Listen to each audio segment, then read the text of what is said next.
happy to be here today and to introduce my distinguished panel. We're here to talk about the disruptive trends that are transforming finance and particularly digital disruption.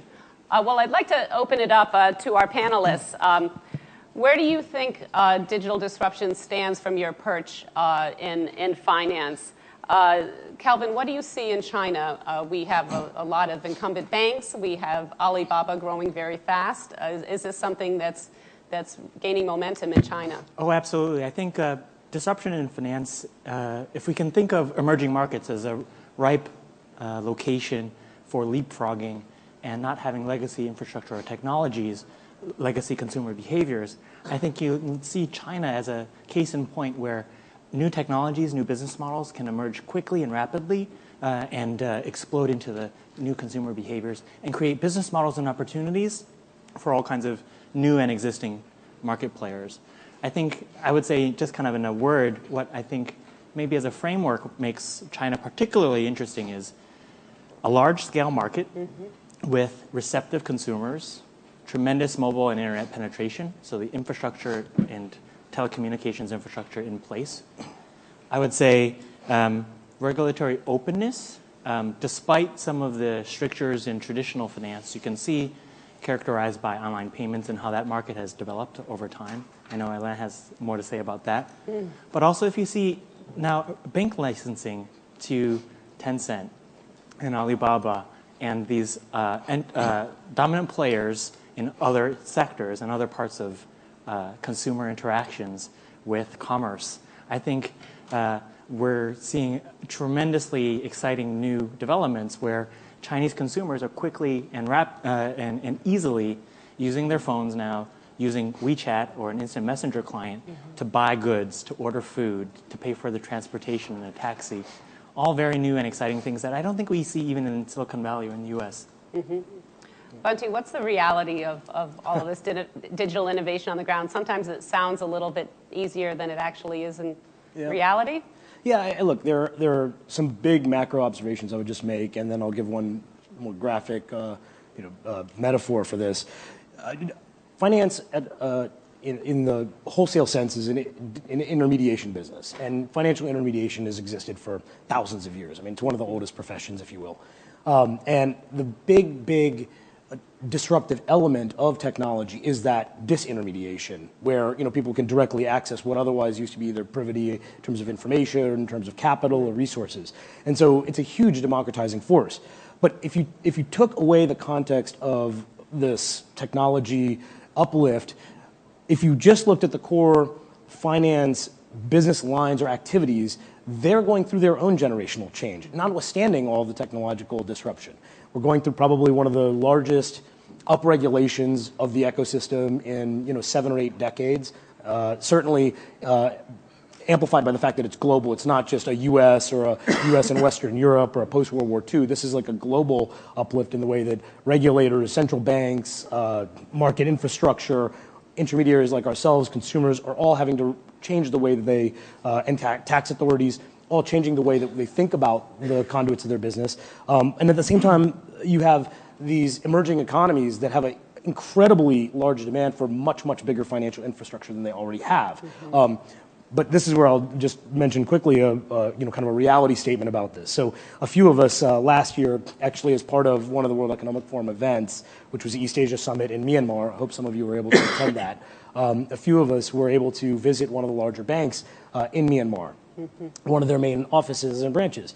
And Myanmar is a country with 60 million people, natural resources like we've never seen, strategically located between India and China with a port. I mean, it's an unbelievable story about a frontier market. But you go to the bank, and primarily it seems that their business is people bringing in large piles of actual physical cash, having that cash counted, and then having that cash stored. We were taken to the credit department, and we were shown the loan book. Now, the loan book was actually a book. The book had about 300 or so line entries in it of actual handwritten, we lent this much money to this person, and Mrs. this and that will repay on this date at this rate of interest. So on the one hand, we talk about disruption, we talk about leapfrogging, we talk about all this, but then you have these markets, and even in markets that some of us live in, where you have sophisticated financial capability, you still have an underserved population, and in some cases, and we would know that in India specifically, a very, very large underserved population in terms of real access to financial services. So, I hope that I live forever, or at least for a long enough time to see some of this, but I'm not sure it's happening as quickly as we want it to. We hope you live forever too. Thank you. That's very nice of you, Calvin. Alan, is Swift a disruptor or a disruptee in all of this?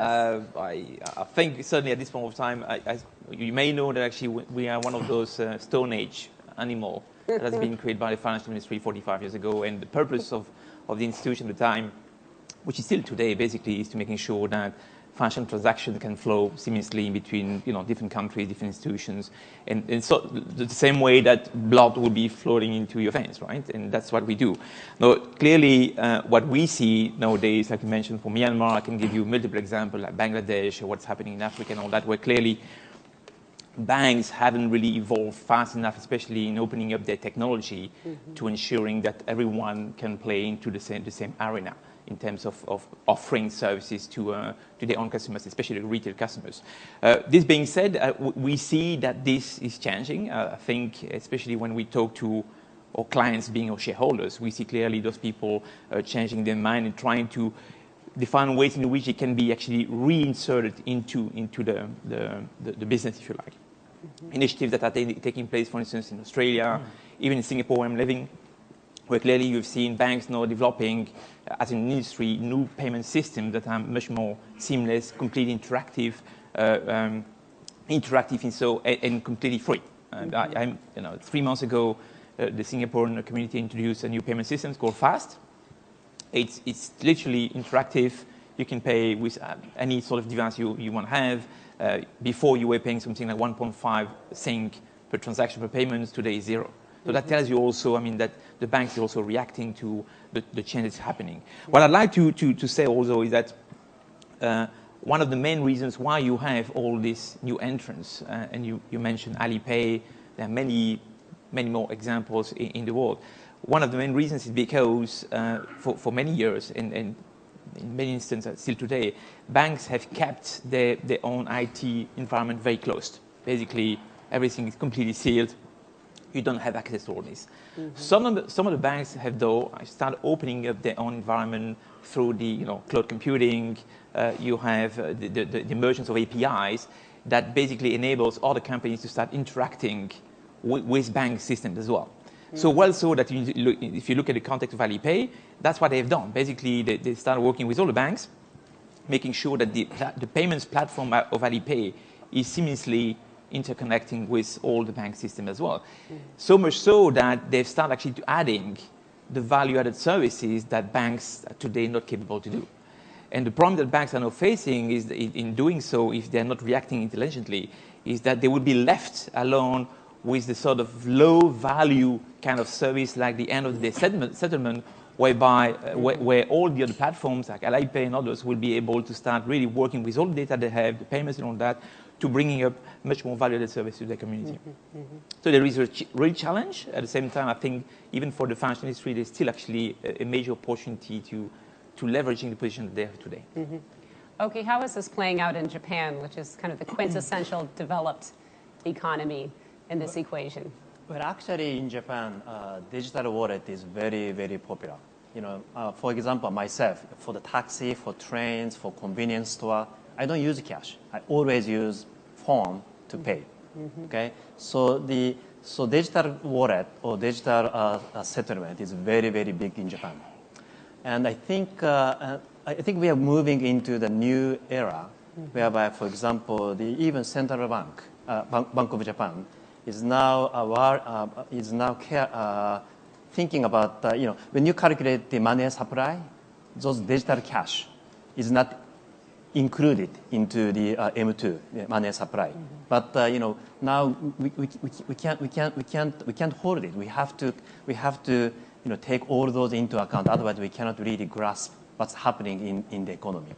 And also the government, Japanese government had been very conservative, but new cabinet and government are very innovative, and they are trying to introduce those digital settlement as currently it's happening just kind of outside of the nation.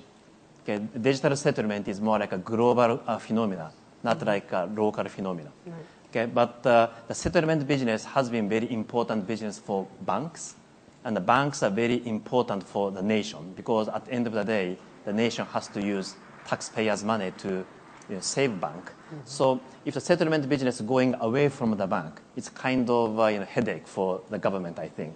So even Japanese government now trying to address this issue to understand more about this digital settlement and try to let the bank get involved directly into this digital settlement business. So I think this digital thing is becoming more and more the mainstream thing for the economy. Partha, a lot of action expected in the banking sector in India. Yes? Yes. Bunty started by saying there is a two-eyed monster here. One where the digital is kind of taking pace so fast that it's leaving everything behind. On the other hand, we have people who are not even included. So inclusion is going to be a very big theme when it comes to financial development in India. And in a sense, the Prime Minister just declared that over 800 million people should start having a bank account in the new era. So this is going to be a game where on one side it will be these people trying to catch up, and on the other side the digital actually taking great speed. As an IT head and the CFO, it's often the deadliest combination in terms of saying where I cannot say that digital and IT doesn't play a great role in finance. So it will always tend to play a very big role. And I just wanted to kind of talk about digitization here and how it's going to change the face, I believe, in the next few years. So I just wanted to differentiate between digitization and digitalization. Digitization is already there in many sense that it does, every transaction gets digitized sooner than later, and so will finance transactions. But what we are now talking about is digitalization, where you're trying to do not just one transaction, but entire ecosystem. And just let me give an example.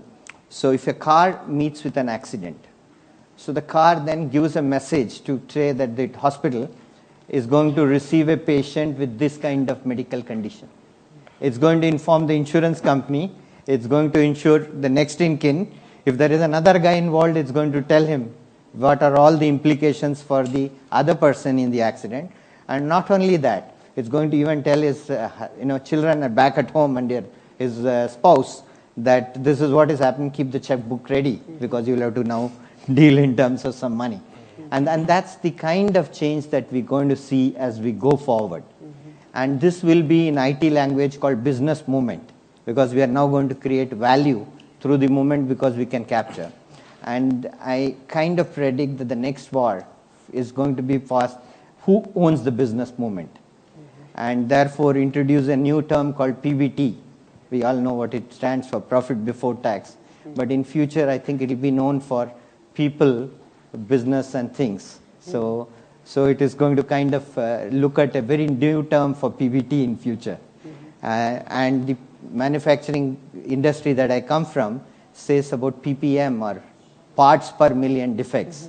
But the new world will say people, process and things. So all these terminologies are going to change, and as we go forward, this digital will stay. And for India, where technology is kind of got to catch up in this area, it may actually allow us to leapfrog. So I'm watching this world with a great amount of things that digital is going to be the new thing. Africa, mobile banking has done a lot more.